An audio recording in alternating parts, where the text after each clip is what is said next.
Welcome back, guys. Let's talk about keyword research. Now, keyword research is a whole world of itself, so we're going to take things very, very easy. We're going to start from the basics. Now, we previously landed on this specific page, so vegan brownie recipe. We just dove into all the specifics behind keyword data, what we can learn about the volume, clicks per search, all that stuff.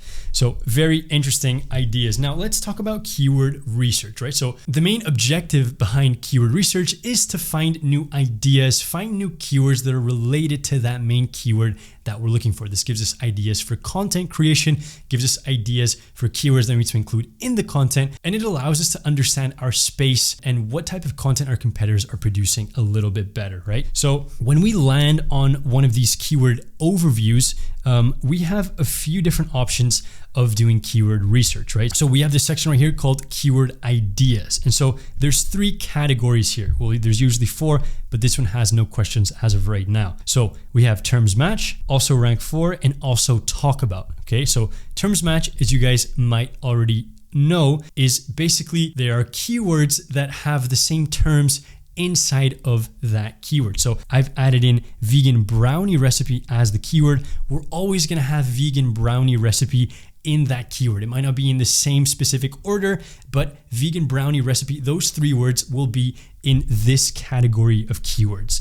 Then we have also rank for. So this is basically telling us it's a list of keyword ideas that shows you top 10 ranking pages for your target. So what do our competitors in this specific keyword, what do they also rank for, right? This is also a very interesting report to look at, a very interesting page to look at. And then we have also talk about. This is a bit less relevant since we can really go off on a tangent here and look at things like gluten-free, chocolate, ice cream. Not super relevant, but it's also interesting to take a look at, okay? So because terms match is most likely going to be the most relevant option, most relevant page to start us off, we're going to start there. So I'm going to click on view all down here, or I can also click right here into matching terms, but I'm just going to click right here, view all. Now we're going to get this humongous list of keywords, 390 keywords, and this is the total volume if we added up all these keywords, if we added up all the volume for these keywords.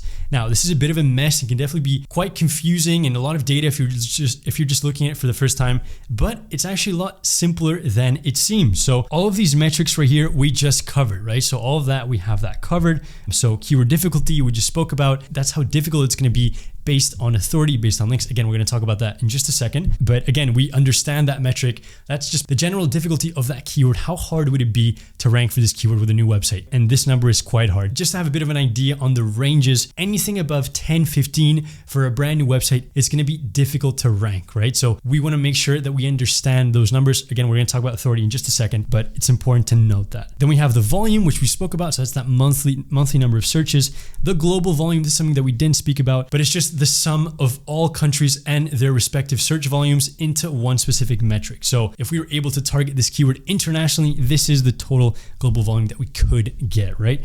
Again, this TP figure, the traffic potential we just spoke about, cost per click, again, that Google Ads metric, the clicks per search, again, the difference between the actual volume and how many clicks people are going to do inside of that keyword, and then the parent topic. So we talked about that briefly, but it's this idea of what's the main topic that this keyword might be connected to, right? So also important to note. Then we have, again, this breakdown of the fluctuations of the specific keywords, and we have the SERP. So this is just a very easy way of just seeing who's ranking the top 10. Quite nice. So now that we understand this page, we now need to play around with some of these filters, right? Because that's how we do keyword research. We basically start off with an idea, and by using the filters that Ahrefs or SEMrush or Ubersuggest gives us, we're honing in and filtering down the specifics of what we're looking for. So let me just quickly run through these filters right here. So here we can filter the keyword difficulty. Here we can filter the volume, global volume, traffic potential, word count, SERP features. This is actually really interesting. We're going to talk about this in a bit. Include, exclude. So if I don't want vegan, for example, in one of my keywords, I can just type this in. So exclude the word vegan. I can apply that. It's not going to be a nice result because I typed in vegan. Okay, let's say gluten. And now we're not going to see gluten in any of these keywords, right? So we can do that for exclude, we can do that for include, and then there's more filters, clicks per search, cost per click, right? So I recommend you guys play around with these filters, but let's talk about some things that we can do to make this keyword research process very, very easy. So there's going to be 2 main things that we're doing when we're doing keyword research, right? Most of the time, we're going to be looking for low competition, high volume keywords, right? Easier said than done. Obviously, everyone's looking for the exact same thing. Everyone's looking for those easy keywords that get a lot of traffic. There aren't that many, but this is how you would do it, right? So you would start off by playing around with the keyword difficulty. So let's say I want a keyword difficulty of maximum 20. I want to show the results. And now I've already reduced my 300 and whatever keywords it was to 9, right? 9 keywords. And now these are the keyword difficulties, still quite significant, and we see the respective volumes. We've completely changed this results page, and now we're seeing something totally different. This is where the filters really start to work. So another thing we can do, actually I'm just gonna keep this, we can also play around with the volume. So let's say I want minimum volume of at least 50.